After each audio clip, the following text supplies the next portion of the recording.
Most welcome to Historiespanarna, History Consens, and Tiny Trains in a Huge War. So join us and find out how the German army got their soldiers and supply through the World War II Soviet mud, crud and cornfields, across the railroad tracks to the very front lines of this unforgiving conflict. Well, sorry about that. If you recognize the lyrics I sneaked in, drop a line in the comments. And now, let's get serious and head back down the tracks to the war.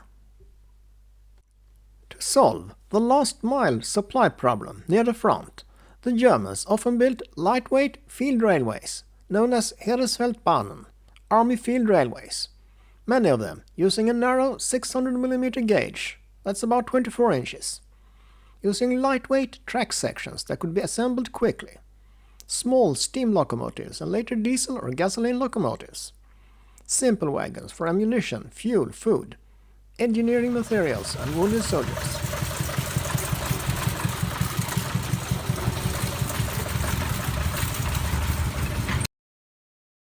Special light units laid narrow-gauge field railways from supply depots to frontline positions.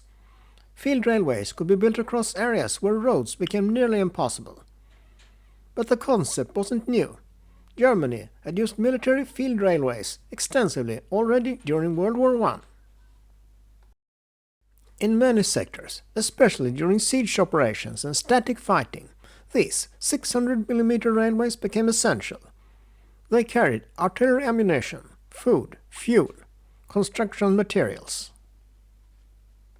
The German 600mm field railways were a practical attempt to overcome one of the greatest challenges of the Eastern Front. They demonstrated how much modern warfare depended on logistics. In many sectors, these humble, narrow-gauge railways were what kept frontline units fed, fueled and fighting across the immense expanses of the Soviet Union.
That's all folks. Thanks for watching.